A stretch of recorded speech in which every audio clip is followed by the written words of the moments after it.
न्यायालय का आदर करते हैं, सम्मान करते हैं, जिनके माध्यम से कि कहीं ना कहीं जो फर्जी केस लगाया गया था, माननीय न्यायालय ने उसको संज्ञान में लिया कि भाई ये तो पढ़ने वाले छात्र हैं और ये इस प्रकार के मूवमेंट में तो अक्सर ये भाग लेते हैं या फिर अपनी बातों को रखते हैं। तो इसका मतलब ये नहीं कि ये कोई किसी प्रकार के असामाजिक लोग हैं। तो कुल मिलाकर हमारी जो आवाज़ है वो उसे दबाने का जो प्रयास किया गया था वो नहीं दबेगी और हम लोग जब जब इस प्रकार के लांछन या फिर आरोप प्रत्यारोप लगेंगे हम लोग मजबूती के साथ फिर बाहर निकलेंगे।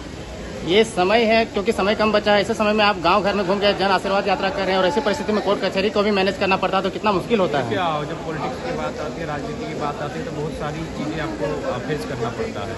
सही बात है, अभी हम लोग पूरी तरह से गिरिडीह लोकसभा को फेस किए थे और अपना जो भी समय हम लोग का व्यतीत हो रहा था वो गिरिडीह लोकसभा में ही हो रहा था। उसी बीच आज रांची बेल के माध्यम से निकाल कर समय आना पड़ा, तो कहीं ना कहीं एक दिन का तो इस हिसाब से मानते हैं कि थोड़ा सा माइनस हुआ है, लेकिन कोई बात नहीं, ये बहुत इंपॉर्टेंट कार्य था। हम लोग इसे एक दिन को अपनी ऊर्जा से फिर बैकअप कर लेंगे।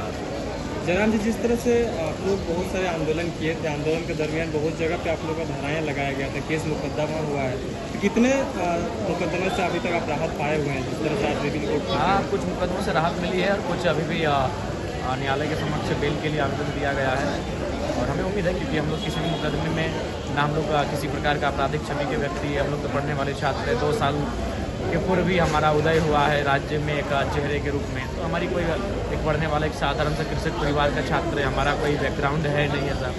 तो केवल और केवल आवाज़ को दबाने के उद्देश्य से ये केस पूरे राज्य के कुछ जिलों में किए गए हैं ताकि झारखंड पर कोई बात ना करे, कॉर्पोरेट के खिलाफ कोई ना लड़े।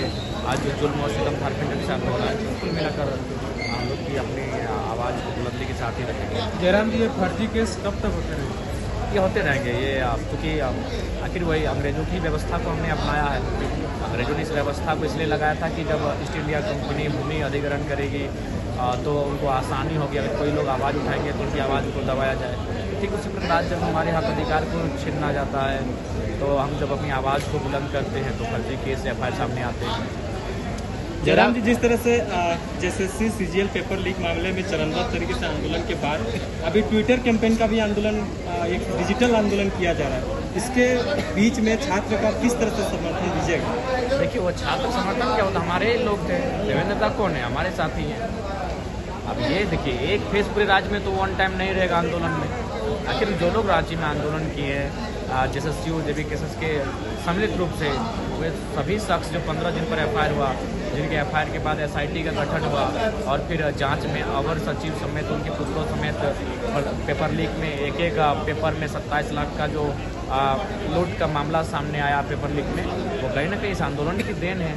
तो हम लोग तो हमेशा साथ खड़े हैं, आगे भी साथ खड़े रहेंगे। अच्छा जयराम जी, जिस तरह से आंदोलन के दरमियान पेपर लीक जो विरोध था उनके कुछ लोगों की पकड़ में आए हैं, साथ में स्टूडेंट ये निराश हैं, हताश है कि एग्ज़ाम तो कैंसिल हो गया, बाकी अभी री एग्ज़ाम का कोई भी ऑप्शन नहीं दिख रहा है, तो CBI जांच महत्वपूर्ण है कि एग्ज़ाम होना महत्वपूर्ण है? आप कैसे कहते हैं? दोनों महत्वपूर्ण हैं। देखिए, अगर एग्जाम नहीं होंगे तो फिर जाहिर सी बात है जो स्टूडेंट अपनी उम्र को क्रॉस कर रहे हैं, कई सालों से प्रतीक्षा करते हैं पेपर की, और जाहिर सी बात है उनके दृष्टिकोण से देखा जाए तो एग्जाम का होना बहुत महत्वपूर्ण है। लेकिन CBI की जांच का भी होना इसलिए महत्वपूर्ण है कि अगर उन पर जांच नहीं होगा, उन पर शिकंजा नहीं कसा जाएगा, तो बताइए एग्जाम देने के बाद भी ये बच्चे क्या करेंगे? ये हमारे भाई या फिर हम ही लोग अगर एग्जाम बैठेंगे तो क्या करेंगे? 27 लाख किस झारखंड की क्षमता है कि 27 लाख में अपने बच्चे के लिए किस सीट को खरीद पाएगा? तो CBI जांच भी अनिवार्य है और परीक्षा का फिर तुरंत लिया जाना भी अनिवार्य है। अच्छा, आप लोकसभा चुनाव की बात करते हैं, तो क्या आपका ये सब जो धाराएं आप पर लगाई गई हैं, इसमें क्या चुनावी मुद्दों में कोई बिल्कुल नहीं, किसी में हम किसी भी जो भी FIR में है वो बिल्कुल हम पाक साफ हैं, उसमें किसी में हमारा कोई हाथ नहीं, किसी में हमारा कोई संबंध नहीं।